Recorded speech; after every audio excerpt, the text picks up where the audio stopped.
Assalamualaikum warahmatullahi wabarakatuh. Shalom, Om Swastiastu, Namo Buddhaya, Salam Kebajikan. Selamat siang semuanya.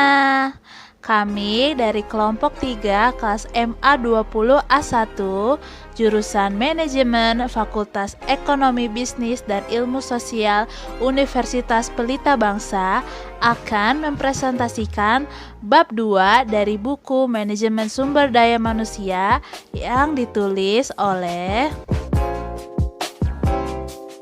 Ibu Dr. Retno Purwani Setyaningrum, SEMM, Ibu Haja Surya Bintarti, SEMM, dan Ibu Rania Sari Bimanti ST, SEMSI. Baik, sebelum presentasi dimulai, saya ingin bertanya, apa kabar semuanya? Saya harap semua sehat-sehat selalu dan juga dalam lindungan Tuhan Yang Maha Esa. Sebelum presentasinya dimulai, jangan lupa like, komen, share, dan subscribe agar video ini bermanfaat untuk kita semua. And let's move on to the video.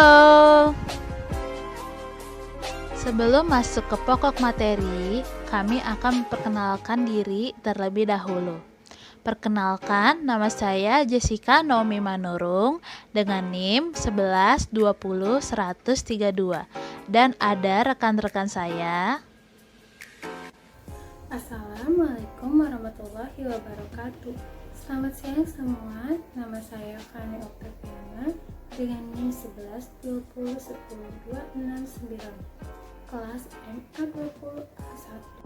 Siang, perkenalkan nama saya Verlina Hulu, NIM 1120100904, kelas MA 20A1. Kami akan membahas tentang the concept of human resource management atau konsep manajemen sumber daya manusia. Pokok pembahasan yang akan kami bahas adalah yang pertama, konsep, tujuan, serta fungsi manajemen sumber daya manusia. Yang kedua, pengembangan konsep manajemen sumber daya manusia. Yang ketiga, aktivitas pokok manajemen sumber daya manusia. Yang keempat, ada tanggung jawab pokok manajemen sumber daya manusia. Selanjutnya ada konsep strategi, dasar strategi, serta manajemen strategik dan juga tujuan dari manajemen strategik. Pokok pembahasan yang pertama adalah tentang konsep dan tujuan pengembangan sumber daya manusia yang akan dipaparkan oleh Verlina Hulu. Verlina Hulu, saya persilakan. Konsep dan tujuan pengembangan sumber daya manusia. Pengertian manajemen sumber daya manusia. Manajemen sumber daya manusia merupakan kebijakan dan praktek untuk menentukan aspek manusia atau sumber daya manusia dalam posisi manajemen, termasuk dalam kegiatan perekrutan, penyaringan, pelatihan, pemberian penghargaan, dan penilaian atau evaluasi. Pengertian manajemen sumber daya manusia menurut para ahli.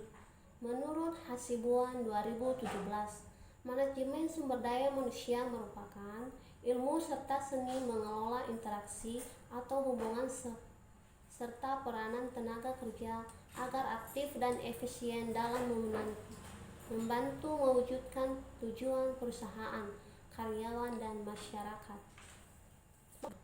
2.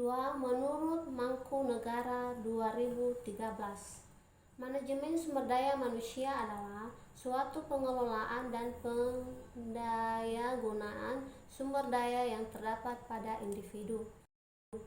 Tujuan manajemen sumber daya manusia. Tujuan manajemen sumber daya manusia adalah untuk mengoptimalkan kegunaan dari seluruh pekerjaan dalam sebuah perusahaan atau organisasi yang tentunya membantu perusahaan atau organisasi tersebut untuk mencapai tujuan. Secara khusus, manajemen sumber daya manusia bertujuan untuk 1. Memungkinkan organisasi untuk memperoleh dan mempertahankan karyawan yang handal, bertanggung jawab, dan bermotivasi tinggi seperti yang dibutuhkan. 2. Untuk meningkatkan dan memperbaiki kapasitas yang melekat pada individu, juga peningkatan dalam hal kemampuan serta keahlian mereka. 3. Mengembangkan sistem kerja dengan kinerja yang meliputi prosedur, rekrutmen, dan seleksi yang ketat. Sistem kompensasi dan insentif yang tergantung pada kinerja karyawan, pengambilan manajemen serta aktivitas pelatihan terkait atau kebutuhan bisnis. 4. Mengembangkan praktek manajemen dengan berkomitmen tinggi yang mengakui karyawan sebagai pemangku kepentingan penting dalam organisasi dan membantu mengembangkan iklim kerja sama dan kepercayaan bersama. Yang kelima, menciptakan iklim yang dimana hubungan tersebut produktif dan harmonis serta dapat dipertahankan melalui asosiasi antara manajemen dengan karyawan. 6. Mengembangkan lingkungan sekitar, di mana kerja sama tim dan fleksibilitas dapat berkembang dengan baik. Yang ketujuh, membantu menyeimbangkan dan mengadaptasikan kebutuhan organisasi atau perusahaan. Yang kedelapan, memastikan bahwa orang dinilai dan dihargai berdasarkan apa yang mereka lakukan dan mereka gapai. 9. Mengelola karyawan yang berbeda-beda, mempertimbangkan individu yang beragama dan kelompok dalam kebutuhan penempatan, gaya kerja, dan aspirasi yang ada. 10. Memastikan bahwa kesempatan yang sama tersedia untuk semua. 11. Menyesuaikan pendekatan etis untuk mengelola karyawan yang berdasarkan pada kepedulian terhadap karyawan, kesetaraan, dan transportasi. 12. Mempertahankan dan meningkatkan kesejahteraan fisik dan mental karyawan. Fungsi manajemen sumber daya manusia. A. Perencanaan sumber daya manusia. Menurut Mondi, Neo dan Premiaux 1996, perencanaan sumber daya manusia merupakan proses pengkajian dan penelaahan kebutuhan sumber daya manusia secara sistematis untuk memastikan bahwa sejumlah karyawan yang dibutuhkan dan sesuai dengan persyaratan keahlian yang telah ditentukan dan tersedia pada saat diperlukan. Proses perencanaan tersebut meliputi perakiraan kebutuhan sumber daya manusia organisasional dan pengembangan program demi untuk memastikan bahwa jumlah dan tipe individu karyawan tersedia pada waktu dan tempat yang dibutuhkan. Dengan kata lain, bidang pekerjaan perencanaan sumber daya manusia ini meliputi kegiatan perencanaan kualitas dan kuantitas sumber daya manusia. B. Pengangkatan dan pemberhentian karyawan. Setelah kebutuhan sumber daya manusia ditentukan, langkah berikutnya adalah pengisian posisi atau formasi. Kegiatan pengisian posisi atau formasi ini meliputi perekrutan, pelamar, screening, dan seleksi terhadap pelamar, serta penempatan atau pengisian posisi pada level-level atau melalui promosi. Aktivitas utama dalam pengangkatan dan pemberhentian karyawan adalah 1. Merekrut sumber daya manusia organisasi yang diperlukan untuk mencapai tujuan organisasi. 2. Menyeleksi dan mengangkat sumber daya manusia untuk mengisi jabatan tertentu dalam organisasi, termasuk di dalamnya menyelenggarakan kegiatan orientasi kerja karyawan baru. Dan 3. Menyelenggarakan proses pemutusan hubungan kerja secara baik. C. Pengupahan dan pemberian tunjangan. Sistem pengupahan yang dianggap berhasil adalah yang didasarkan pada keadilan dan kewajiban atau fairness, yaitu suatu pandangan adanya hal berikut. 1. Keseimbangan antara upah yang dibayarkan untuk pekerjaan yang berbeda dalam satu organisasi. Yang kedua, keseimbangan antara upah yang dibayarkan untuk jabatan yang mirip dengan jabatan pada perusahaan pesaing. Yang ketiga, pembayaran upah yang adil dan wajar kepada karyawan yang berada di dalam jabatan yang benar-benar sama dalam satu organisasi. Secara singkat awal mula manajemen sumber daya manusia. Revolusi industri pada pertengahan abad ke-18 yang bermula dari Inggris dan berkembang ke Amerika melahirkan adanya pabrik-pabrik skala besar dan tersingkirkan tempat tempat produksi di perkampungan para pengrajin. Tentu saja skala produksi yang besar membawa konsekuensi-konsekuensi. Suasana kerja yang tidak sehat dan menguras tenaga di pabrik menyulut timbulnya kerusuhan buruh berkali-kali, dan pemerintah AS akhirnya mengambil langkah untuk memfasilitasi penyediaan hak mendasar dan perlindungan bagi buruh. The National Cash Register Company atau NCR mendirikan Departemen Manajemen Sumber Daya Manusia yang pertama untuk menyelesaikan beragam permasalahan seperti keluhan, keselamatan, pemecatan, kasus pengadilan, pemeliharaan, dan manajemen pengupahan sebagai akibat dari pemogokan besar-besaran dan penghentian produksi pada 1901. NCR adalah perusahaan yang memproduksi mesin pencatat uang di kasir toko-toko barang konsumsi. Perusahaan ini berdiri pada 1884 di Ohio, AS. Pengembangan konsep manajemen sumber daya manusia. Konsep manajemen sumber daya manusia mengalami proses 3 tahap. 1. Konsep awal yaitu konsep yang dikembangkan oleh penulis Amerika tahun 1980.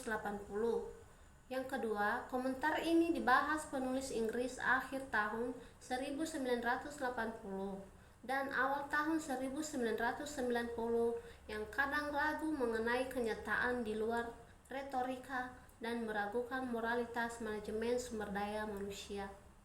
Yang ketiga, asimilasi atau gabungan manajemen sumber daya manusia ke dalam manajemen karyawan tradisional.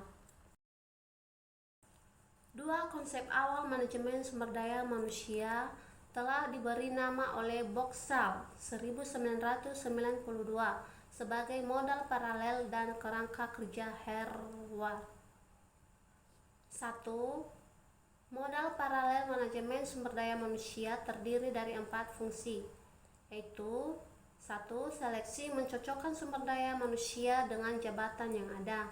Yang kedua, penilaian yaitu dinilai berdasarkan kinerja atau manajemen kinerja. Yang ketiga, imbalan. Sistem imbalan merupakan satu dari perangkat manajerial yang paling tidak dimanfaatkan dan disalahgunakan untuk mengendalikan kinerja organisasi. Yang keempat, mengembangkan karyawan berkualitas baik. 2. Modal kerangka kerja Harvard. Berikut ini adalah kerangka kerja Harvard untuk manajemen sumber daya manusia. Awal tahun 1985. Teorinya adalah bahwa kebijakan mutualitas akan memperoleh komitmen yang kemudian dapat menghasilkan kinerja ekonomi yang lebih baik dan pengembangan manusia yang lebih besar. Baik, terima kasih slide yang sudah saya bacakan. Saya kembalikan kepada moderator. Baik, terima kasih Verlina atas materi yang telah diberikan. Lalu, materi selanjutnya akan disampaikan oleh Fanny Oktaviana tentang pengembangan dalam konsep manajemen sumber daya manusia oleh David Guest 1989. Fanny Oktaviana, saya persilakan. Pengembangan dalam konsep manajemen sumber daya manusia. David Guest 1989. Tokoh ini telah menggunakan model Harvard dan memperluas dengan mendefinisikan 3 kebijakan yang dipercaya digunakan sebagai proporsi yang dapat diuji.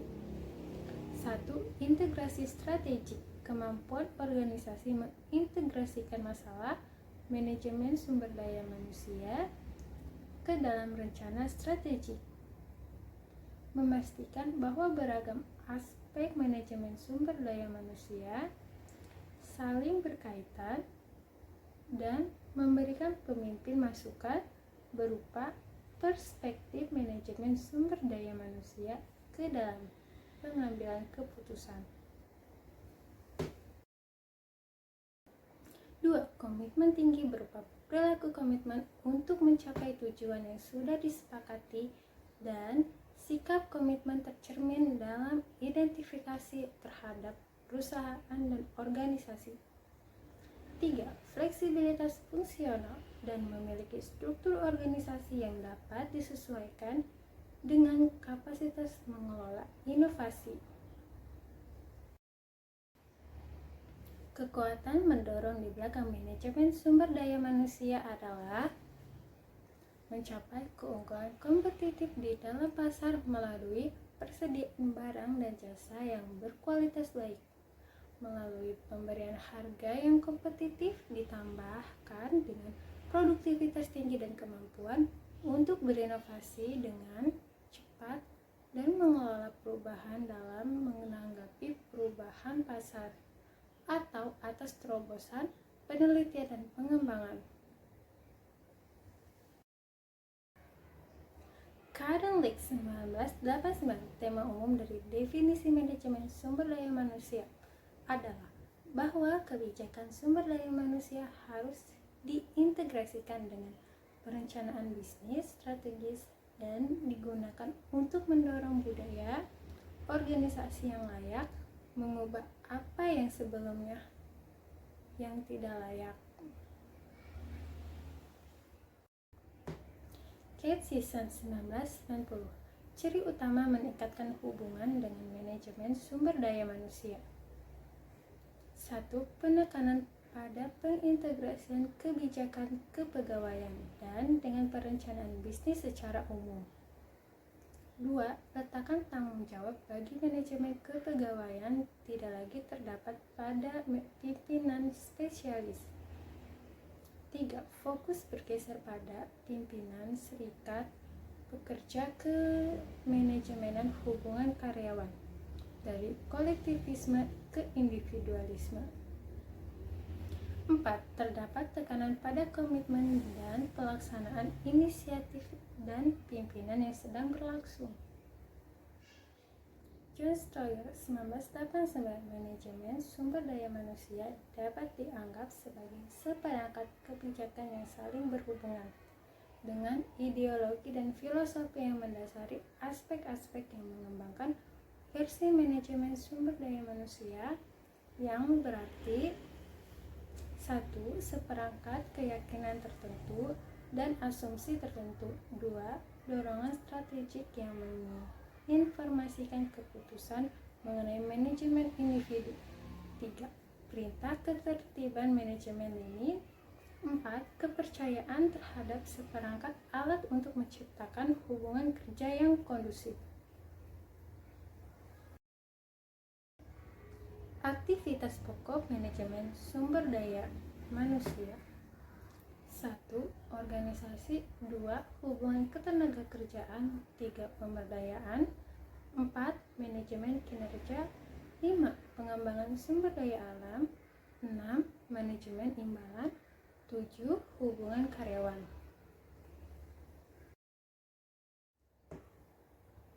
Aktivitas pokok manajemen sumber daya manusia. Pertama, organisasi. Organisasi dibagi menjadi 3 bagian, yaitu desain organisasi, desain jabatan, dan pengembangan organisasi.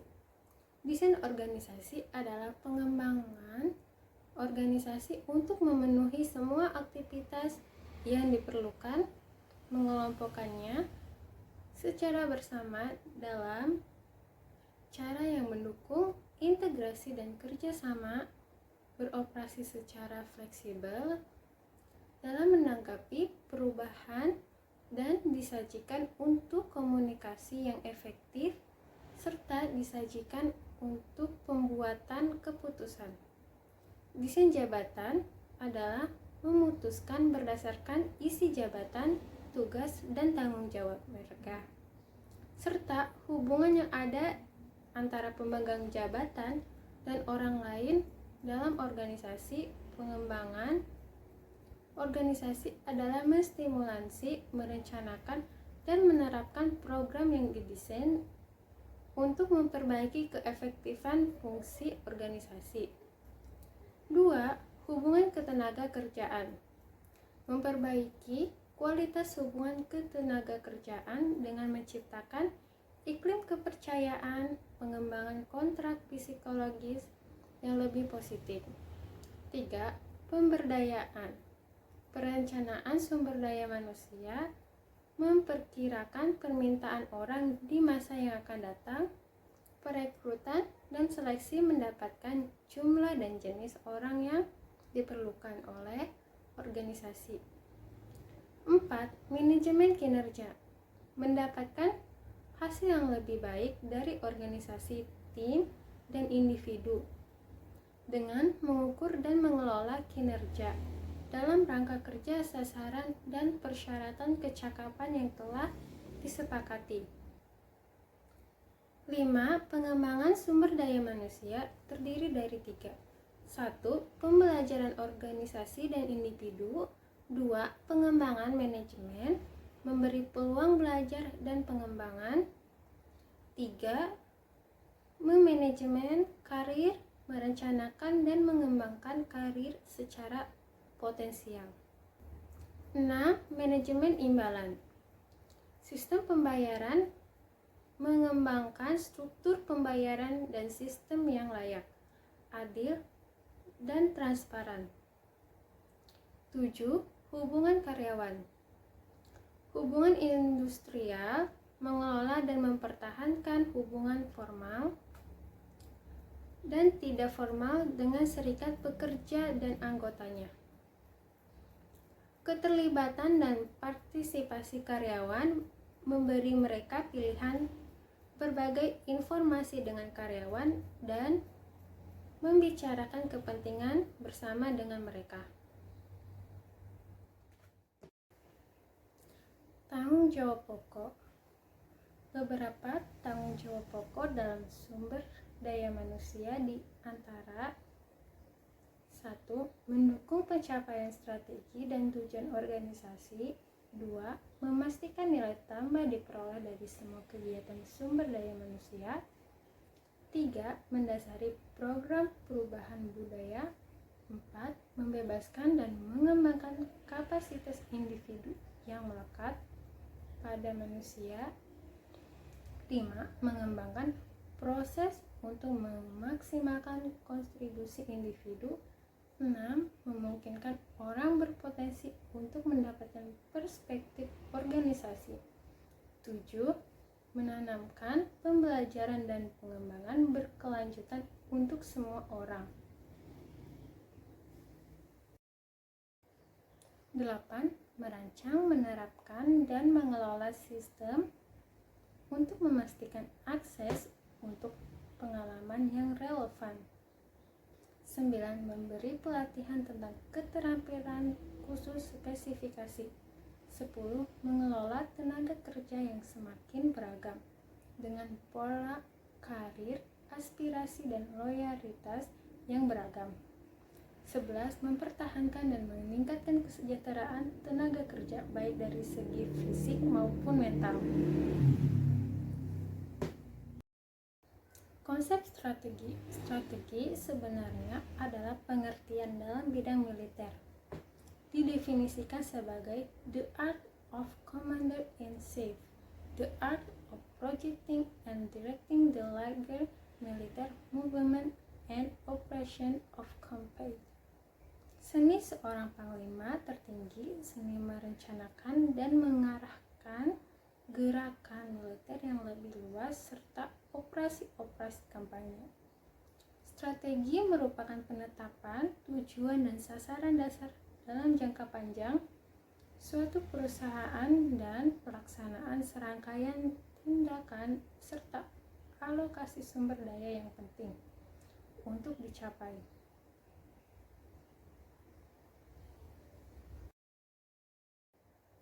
Pengertian menurut ahli. Menurut Halim, strategi adalah suatu cara di mana sebuah lembaga atau organisasi akan menggapai tujuannya sesuai peluang dan ancaman di lingkungan eksternal yang dihadapi serta kemampuan internal dan sumber daya yang ada. Menurut Horisey, mengatakan bahwa strategi merupakan proses untuk menentukan arah yang harus dituju oleh suatu perusahaan agar dapat tercapai segala visi dan misinya.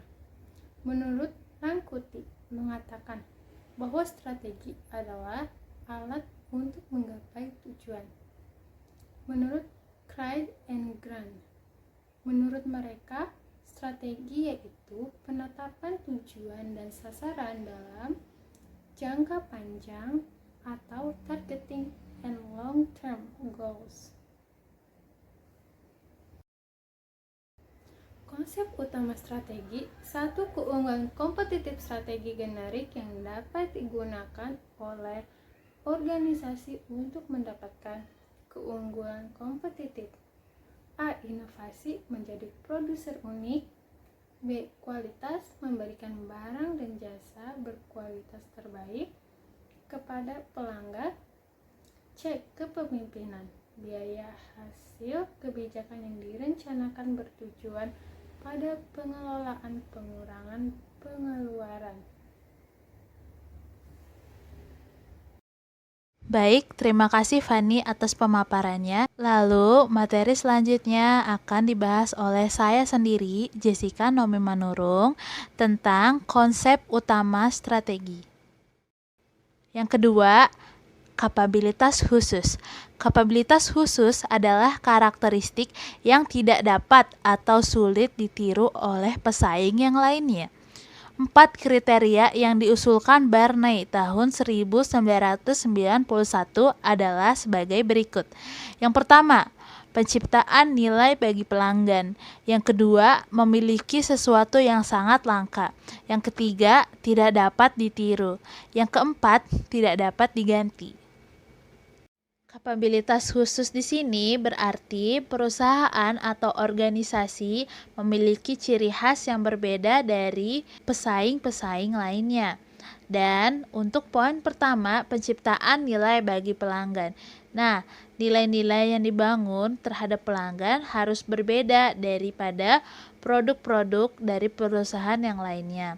Dan dari sisi pemasar, maka pemasar harus memasang strategi ini. Yang pertama, pemasar harus mengerti pasar atau jenis-jenis pelanggan yang ia ingin targetkan dan mengetahui apa yang dibutuhkan dan yang diinginkan oleh pelanggan. Yang kedua, pemasar harus merancang strategi pemasaran untuk mendapatkan dan mempertahankan pelanggan. Nah, si pemasar bisa memberikan potongan harga atau promo-promo menarik lainnya agar si pelanggan dapat tertarik untuk membeli produk tersebut. Yang ketiga, membangun program pemasaran yang terintegrasi untuk mendapatkan nilai tambah atau nilai khusus di mata pelanggan. Contohnya, seperti si pemasar mendengarkan keluh kesah si konsumen untuk membuat produk-produk baru atau membuat produk varian yang lainnya. Yang keempat, membangun hubungan baik yang menguntungkan dan dapat menciptakan kepuasan pelanggan. Saat di pandemi ini, banyak sekali perusahaan-perusahaan atau produsen-produsen yang membangun hubungan dengan pelanggannya melalui sosial media. Contohnya banyak sekali produsen atau perusahaan yang melayani dengan melalui konsultasi di Shopee atau melalui konsultasi melalui DM Instagram atau juga melalui komentar postingan yang tentunya akan sangat membantu pelanggan dalam membeli produk tersebut. Yang kelima, menangkap kembali nilai pelanggan yang telah dibangun untuk mendapatkan keuntungan. Berarti nilai-nilai yang telah dibangun tadi akan membuat keuntungan bagi perusahaan, karena jika nilai-nilai yang telah dibangun tadi tentunya akan membuat si pelanggan tersebut puas dan akan membuat pelanggan tersebut loyal atau akan membeli terus-menerus produk tersebut. Dengan dibelinya produk tersebut secara terus-menerus, maka perusahaan atau organisasi akan mendapatkan keuntungan sangat besar. Oke, dan selanjutnya akan dibahas ke poin yang kedua. Poin yang kedua, memiliki sesuatu yang sangat langka. Ini artinya baik dari sisi perusahaan maupun produk-produk yang dikeluarkan harus memiliki sesuatu yang sangat langka atau tidak sama dengan produk-produk lainnya. Yang membedakan produk tersebut beda dari yang lainnya atau langka. Nah, jika produk tersebut langka dan memang produk tersebut bagus, pasti produk tersebut akan dibeli dan juga banyak pelanggan yang akan tertarik dengan produk tersebut. Poin selanjutnya, tidak dapat ditiru.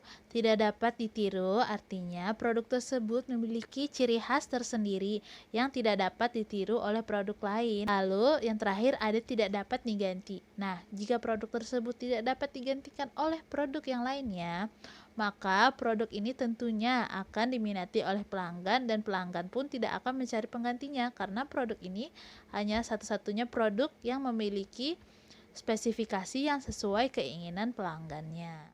Slide selanjutnya ada kesesuaian strategik. Kesesuaian strategik menyatakan bahwa untuk memaksimalkan keunggulan kompetitif perusahaan, maka harus menyesuaikan kemampuan dan sumber daya yang tersedia dengan peluang yang ada. Ini adalah pendapat dari Hoover dan Scandal 1996. Nah, ini artinya kesesuaian strategik atau strategi yang sesuai yang telah dibuat itu harus disesuaikan dengan kemampuan dan sumber daya yang tersedia. Jangan misalnya di perusahaan itu tidak mampu untuk menjalankan strategi tersebut, namun dipaksakan untuk menjalankan strategi tersebut, maka tentunya perusahaan tersebut tidak akan berhasil untuk merencanakan strategi tersebut karena si perusahaan tersebut belum mampu melaksanakan strategi yang telah ia buat. Misalnya, perusahaan tersebut ingin membuat perusahaan cabang di kota lainnya, namun dana yang dipunyai kurang. Nah, jadi seperti itu kemampuan yang tidak ia miliki, maka kalau dipaksakan maka justru perusahaan tersebut akan bangkrut. Lalu selanjutnya, bagian penting dari tugas manajemen puncak pada saat ini adalah menggabungkan keterampilan organisasi yang sesuai dengan peluang serta resiko yang diciptakan oleh perubahan lingkungan, sehingga akan efektif dan efisien dari waktu ke waktu seperti sumber daya yang direncanakan. Jadi, baik manajemen puncak, manajer biasa, dan juga pegawai-pegawai yang ada itu harus menggabungkan keterampilannya agar organisasi ini bisa maju, namun tidak lupa melihat peluang serta resiko yang ada. Contohnya, di zaman dulu itu berjualan itu secara langsung, bisa melalui toko, pasar, dan interaksi secara langsung dari masyarakat. Namun, perubahan saat ini yang sudah modern, produk-produk yang dipasarkan itu melalui sosial media, baik melalui Instagram, Facebook, dan e-commerce seperti Shopee, Tokopedia, dan Lazada, maka manajemen puncak dan seluruh anggota organisasi harus bersiap dengan perubahan lingkungan tersebut dan harus mengikuti perubahan zaman yang ada agar produk yang mereka jual itu laku dan juga perusahaan akan semakin meningkat keuntungannya. Jadi, bagaimana strategi ini harus disesuaikan dengan keadaan-keadaan yang ada. Jangan hanya sesuai strategi awal, namun strategi ini harus fleksibel dengan zaman yang ada dan juga apa yang sedang dibutuhkan dan diinginkan oleh masyarakat saat itu. Slide selanjutnya ada dasar strategi. Yang pertama, tujuan strategi. Tujuan strategi yaitu memperbaharui segala strategi yang ada, yang telah dirumuskan agar sesuai dengan perkembangan lingkungan eksternal atau lingkungan di luar perusahaan. Contohnya seperti di lingkungan pelanggan atau pangsa pasar yang akan dicapai. Lalu, hal tersebut untuk meninjau kembali kekuatan perusahaan, kelemahan perusahaan, peluang, serta ancaman bisnis yang ada agar bisa melaksanakan inovasi atas produk-produk yang ada, baik barang maupun jasa, supaya sesuai dengan selera konsumen. Lalu, poin-poin berikutnya ada A. Visi yang luas mengenai alasan organisasi didirikan. B. Misi organisasi. C. Atau yang terakhir, tujuan spesifik yang dioperasionalkan. Ini pendapat dari Miller dan Des 1996. Poin A. Visi yang luas mengenai alasan organisasi didirikan. Sebelumnya, visi itu apa sih? Setiap organisasi atau perusahaan pastilah mempunyai satu visi untuk mencapai kesuksesannya. Visi adalah apa yang perusahaan inginkan di masa depan. Visi dapat memberikan aspirasi dan motivasi di samping memberikan panduan atau rambu-rambu dalam menyusun strategi perusahaan. Pernyataan visi yang paling efektif adalah menggambarkan secara jelas gambaran dari perusahaan yang ingin dikembangkan. Jadi, bagaimana si perusahaan ini ingin terlihat di masa depan atau masa yang akan datang. Jadi, si perusahaan tersebut harus mengetahui apa visi yang ingin ia capai di masa akan datang dan apa alasan organisasi tersebut didirikan. Lalu yang selanjutnya ada misi, atau di poin B ini adalah misi organisasi.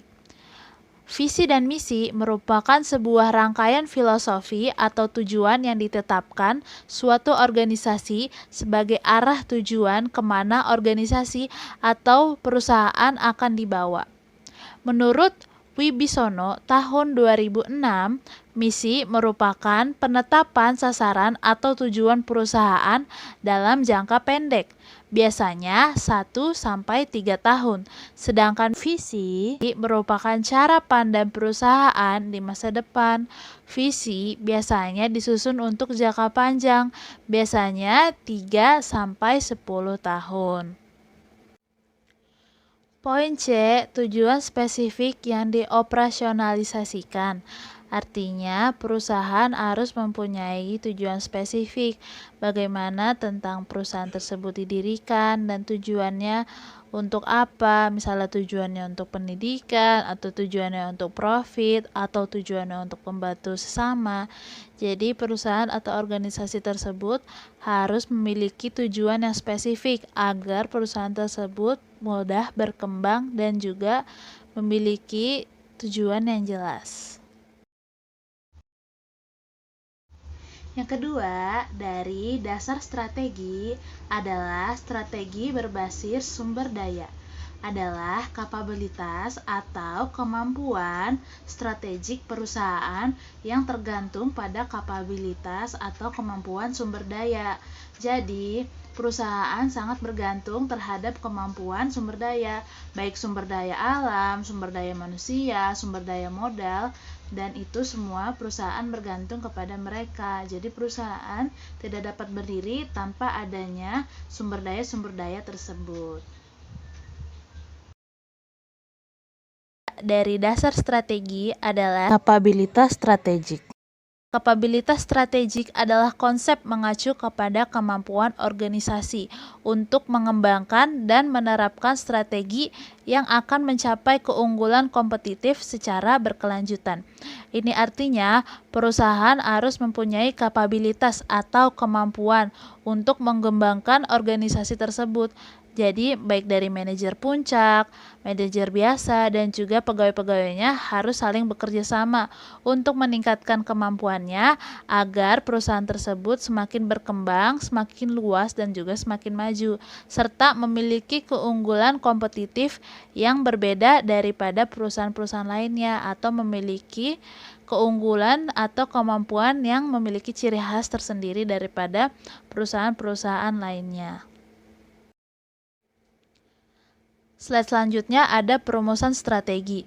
Pendekatan sistematis untuk merumuskan strategi.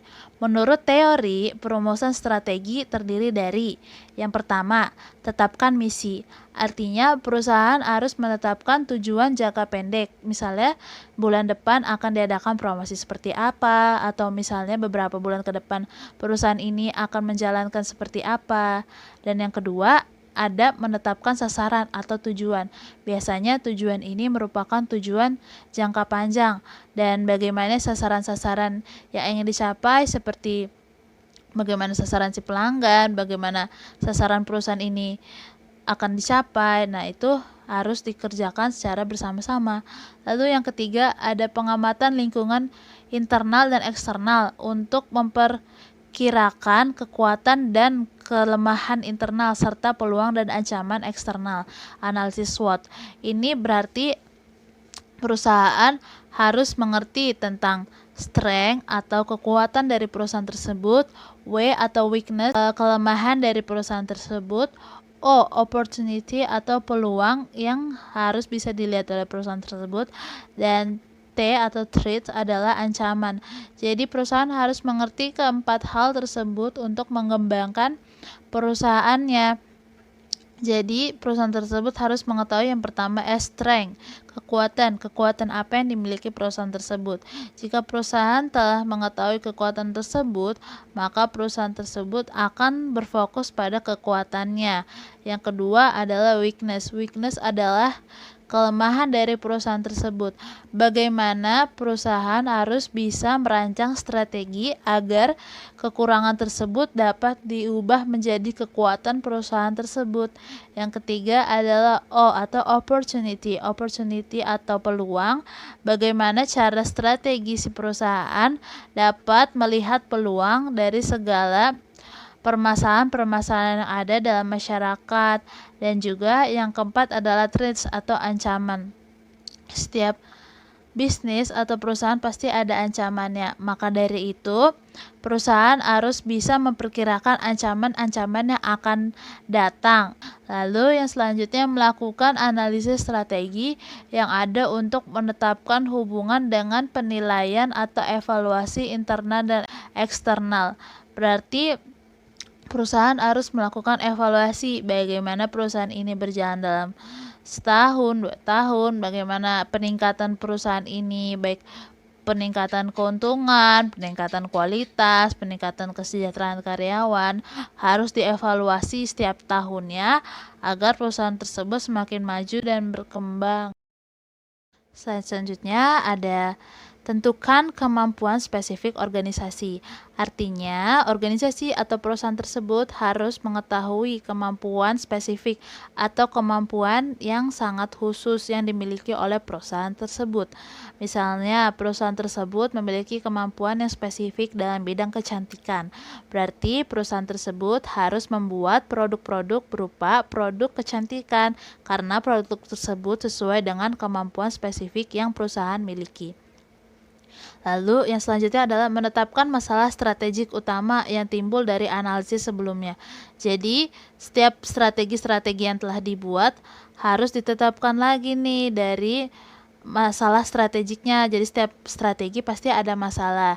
Jadi setelah dianalisis bagaimana strategi tersebut harus diubah agar strategi tersebut sesuai dengan pelanggan yang akan disasar atau pelanggan yang akan digapai saat ini. Lalu selanjutnya menetapkan strategi korporasi dan fungsional untuk mencapai tujuan dan keunggulan kompetitif. Artinya perusahaan tersebut harus bisa menyusun strategi yang unggul yang berbeda daripada perusahaan-perusahaan lainnya agar dapat menarik pelanggan yang lebih banyak. Lalu yang kedelapan, mempersiapkan rencana strategik terpadu untuk menerapkan strategi. Artinya rencana strategi itu harus direncanakan, tidak tiba-tiba strategi itu ada, tapi strategi tersebut harus direncanakan agar dapat strategi tersebut berjalan. Yang kesembilan, lalu bisa menerapkan strategi. Dan karena strategi tersebut telah direncanakan, maka strategi pun harus diterapkan dan harus dijalankan. Yang ke-10, memantau penerapan dan penyempurnaan strategi yang telah ada atau pengembangan strategi baru jika diperlukan. Jadi setelah langkah-langkah sebelumnya telah dilakukan, dan terakhir kita harus memantau penerapan dan penyempurnaan strategi tersebut agar strategi tersebut dapat berkembang sesuai dengan perubahan yang ada, dan juga jika perlu dibutuhkan maka harus ada strategi baru yang dikembangkan agar perusahaan tersebut dapat maju.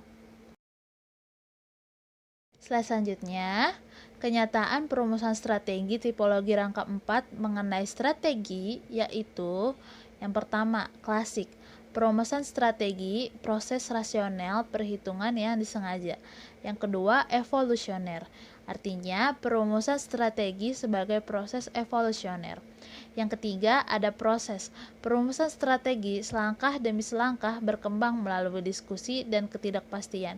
Artinya, strategi yang dibuat ini melalui proses, yaitu langkah demi langkah yang berkembang melalui diskusi yang ada, baik diskusi manajer puncak, manajer biasa, pegawai, semuanya berdiskusi, dan ketidakpastian yang ada tentu akan membuat ancaman. Namun strategi yang dibuat harus bisa mengatasi segala ancaman-ancaman yang ada. Yang keempat, sistemik. Dibentuk oleh sistem sosial, di mana sistem sosial diletakkan pada strategi. Artinya, sistem sosial, nilai-nilai norma masyarakat itu harus pula dimasukkan ke dalam strategi perusahaan agar perusahaan tersebut dapat berkembang dan juga tidak melanggar norma-norma yang ada. Pendapat ini menurut Whittington 1993. Slide selanjutnya ada manajemen strategik. Manajemen strategik merupakan sekumpulan keputusan dan tindakan yang menghasilkan perumusan. Perumusan dan penerapan strategi dirancang untuk mencapai saluran sasaran organisasi. Pendapat ini menurut Birch dan Robinson tahun 1988 dengan menyesuaikan kemampuan perusahaan dengan tuntutan lingkungan. Artinya, perumusan strategi yang ada harus disesuaikan dengan kemampuan yang perusahaan miliki dan juga dengan tuntutan lingkungan. Jadi, perusahaan tidak hanya membangun berdasarkan kemampuan, namun tuntutan lingkungan seperti nilai-nilai norma masyarakat dan juga keadaan lingkungan di sekitar perusahaan harus juga diperhatikan untuk membentuk strategi perusahaan yang akan dibuat. Lalu, selanjutnya ada manajemen strategik dideskripsikan dengan memperhatikan. Yang pertama, cakupan penuh kegiatan organisasi. Jadi manajemen strategik harus memperhatikan kegiatan organisasi yang ada. Yang kedua, menyesuaikan aktivitas organisasi dengan lingkungan beroperasi. Jadi aktivitas organisasi atau segala kegiatan yang berhubungan dengan perusahaan atau organisasi harus disesuaikan dengan lingkungan beroperasi. Jadi bagaimana organisasi dapat menjalin hubungan atau dapat bekerja sama dengan lingkungan beroperasi. Yang ketiga, memastikan bahwa struktur, praktik, dan prosedur internal tepat sasaran. Jadi, bahwa bagaimana si perusahaan ini harus bisa membuat strategi di mana struktur atau praktek serta prosedur internal ini dapat tepat sasaran.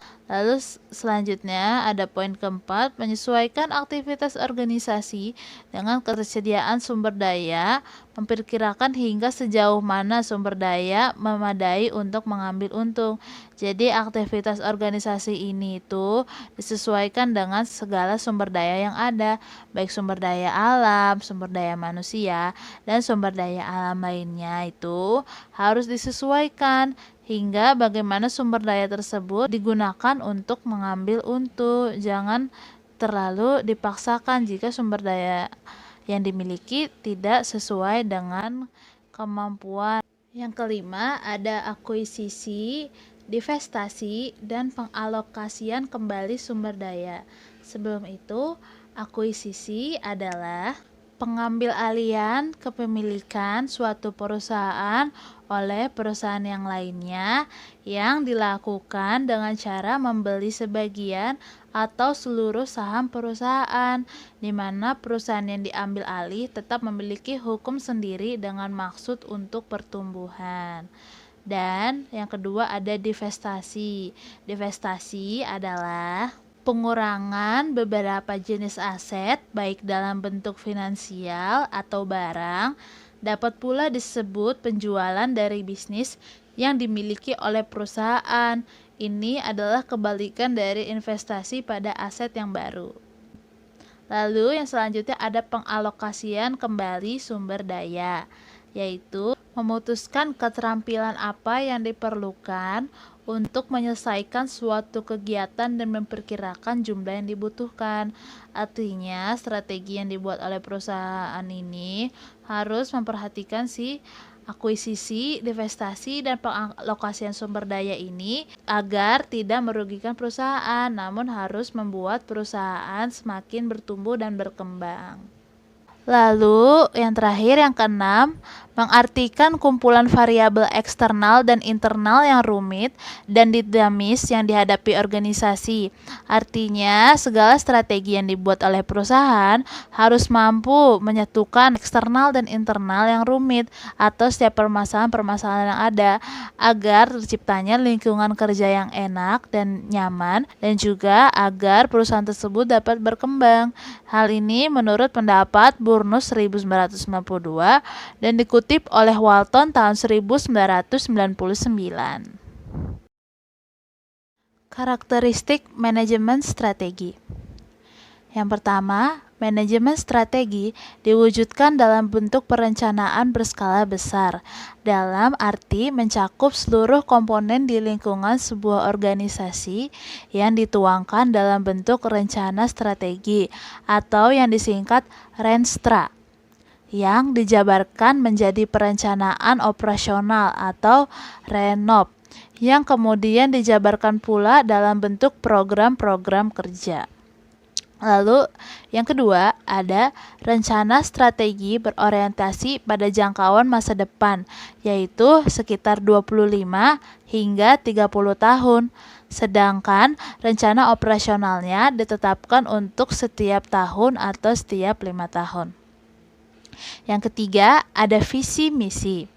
Pemilihan strategi yang menghasilkan strategi utama atau induk dan tujuan strategi organisasi untuk jangka panjang merupakan acuan dalam merumuskan Renstra. Namun, dalam teknik penempatannya, sebagai keputusan manajemen puncak, secara tertulis semua acuan tersebut terdapat di dalamnya. Yang keempat, Renstra dijabarkan menjadi RENOP, yang antara lain berisi program-program operasional. Yang kelima, penerapan Renstra dan RENOP harus melibatkan manajemen puncak atau pimpinan, karena sifatnya sangat mendasar dalam pelaksanaan seluruh misi organisasi. Lalu yang keenam, pengimplementasian strategi dalam program-program untuk mencapai sasarannya. Masing-masing dilakukan melalui fungsi-fungsi manajemen yang mencakup pengorganisasian, pelaksanaan, penganggaran, dan kontrol. Tujuan manajemen strategi.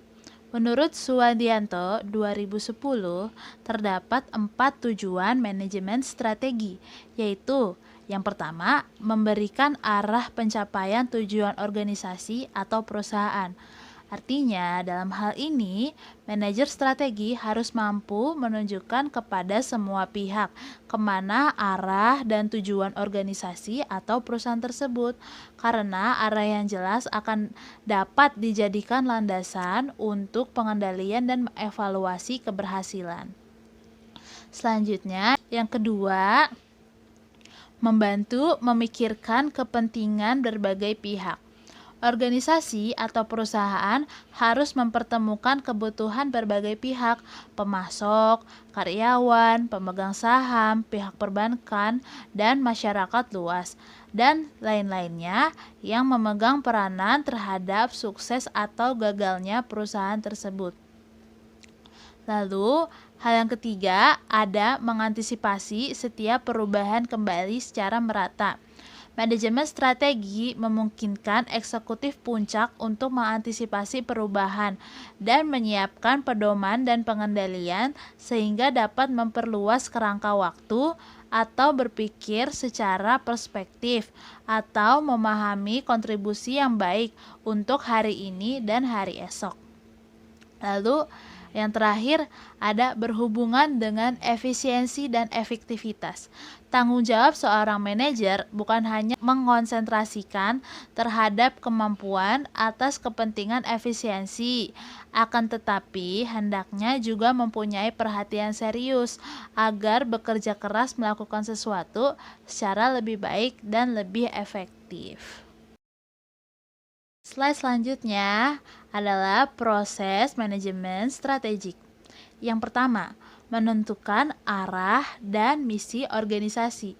Setiap organisasi pasti mempunyai visi, misi, dan tujuan. Visi, misi, dan tujuan ini akan menentukan arah yang akan dituju oleh organisasi. Tanpa adanya visi, misi, dan tujuan, maka kinerja organisasi akan berjalan acak dan kurang jelas, serta mudah berubah dan diombang-ambingkan oleh situasi eksternal. Perubahan yang tidak mempunyai visi, misi, dan tujuan seringkali bertindak spontanitas dan kurang sistematis, seperti yang dilakukan oleh pedagang kecil hanya untuk memperoleh sesuap nasi.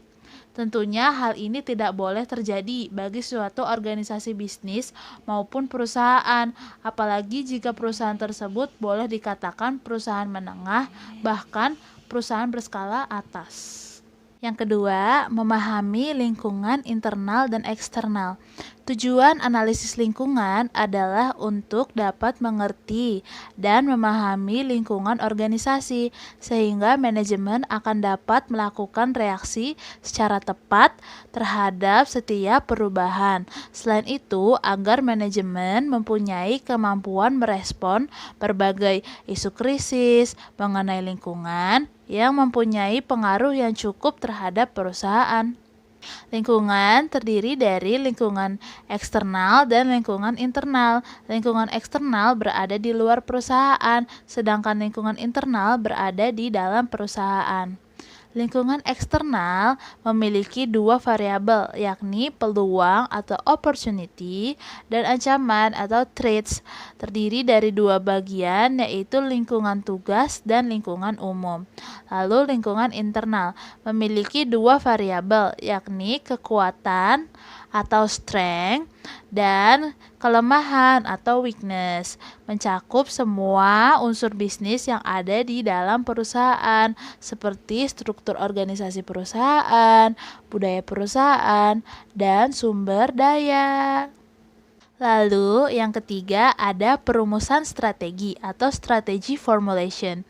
Perumusan strategi melibatkan penetapan serangkaian tindakan yang tepat guna mencapai tujuan perusahaan. Formulasi strategi ini meliputi pengembangan misi bisnis, analisa SWOT, mengidentifikasi peluang dan ancaman eksternal, serta mengukur dan menetapkan kelemahan dan kekuatan internal dan menetapkan tujuan jangka panjang. Yang pertama ada analisa SWOT. Pendekatan ini mencoba menyeimbangkan kekuatan dan kelemahan untuk organisasi dengan peluang dan ancaman lingkungan eksternal organisasi. Yang pertama, strength atau kekuatan. Strength atau kekuatan ini adalah suatu kondisi di mana perusahaan mampu melakukan semua tugasnya secara sangat baik dengan di atas rata-rata industri. Yang kedua, adalah weakness atau kelemahan, adalah kondisi di mana perusahaan kurang mampu melaksanakan tugasnya dengan baik dikarenakan sarana dan prasarananya kurang mencukupi atau kurang memadai. Yang ketiga, opportunity atau peluang, adalah suatu potensi bisnis menguntungkan yang dapat diarahkan atau diolah oleh perusahaan yang masih belum atau dikuasai oleh pihak pesaing dan masih belum tersentuh oleh pihak manapun. Jadi, sebagai pemimpin perusahaan harus mampu melihat peluang yang ada di pangsa pasar. Yang keempat, ada threats atau ancaman, adalah suatu keadaan di mana perusahaan mengalami kesulitan yang disebabkan oleh kinerja pihak pesaing, yang jika dibiarkan maka perusahaan akan mengalami kesulitan di kemudian hari. Bahkan jika ancaman ini tidak diatasi, kemungkinan perusahaan akan mengalami kebangkrutan.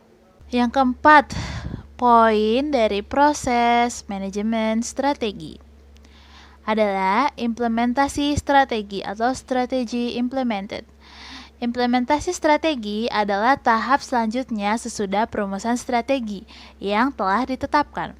Penerapan strategi ini memerlukan suatu keputusan dari pihak yang berwenang dalam mengambil keputusan untuk menetapkan tujuan tahunan, menyusun kebijakan, memotivasi karyawan, dan mengalokasikan sumber daya sehingga strategi yang dirumuskan dapat dilaksanakan.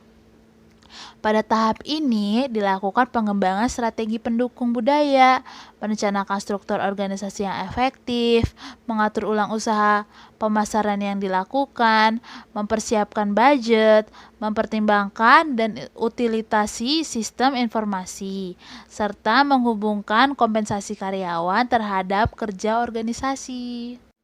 Yang kelima, ada evaluasi strategi atau strategi evaluation. Evaluasi strategi ialah tahap terakhir dalam manajemen strategis. Manajer sangat membutuhkan untuk tahu kapan strategi tertentu tidak bekerja dengan baik. Evaluasi strategi ini ialah alat untuk memperoleh informasi ini. Hal tersebut dapat dilakukan dengan penilaian atau melakukan proses evaluasi strategi. Dalam penilaian strategi, terdapat 3 aktivitas penilaian yang mendasar, yaitu pertama, peninjauan ulang faktor-faktor eksternal dan internal yang menjadi landasan bagi strategi saat ini. Yang kedua, pengukuran kinerja. Yang ketiga, pengambilan langkah korektif.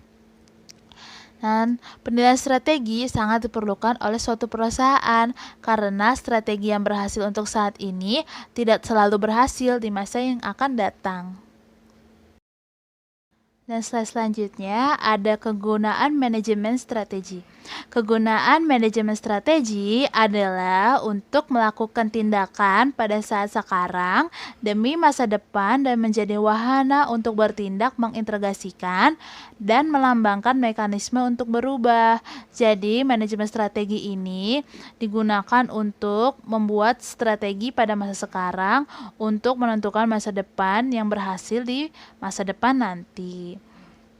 Jadi, kesimpulannya dari semua presentasi ini adalah manajemen sumber daya manusia merupakan kegiatan atau praktek untuk menentukan aspek manusia atau sumber daya manusia dalam posisi manajemen, termasuk dalam kegiatan perekrutan, penyaringan, pelatihan, pemberian penghargaan, penilaian, serta evaluasi. Dan manajemen strategik ini merupakan penuntun untuk memberdayakan sumber daya manusia. Jadi strategi yang dibuat ini harus mampu meningkatkan kualitas diri manusia serta meningkatkan kualitas perusahaan. Itu saja dari kelompok kami. Jika ada yang ingin bertanya, silakan unmute mikrofon dan sebutkan nama. Sebelum video ini berakhir, kami ingin mengucapkan banyak terima kasih kepada Ibu Dr. Retno Purwani Setyaningrum, SEMM, karena telah memberi tugas ini guna menambah wawasan kami seputar manajemen sumber daya manusia dan manajemen strategik. Sekian dari kelompok kami. Terima kasih telah menyaksikan presentasi ini hingga akhir. Dan wassalamualaikum warahmatullahi wabarakatuh. Semoga kita berjumpa lagi di lain waktu. Dadah.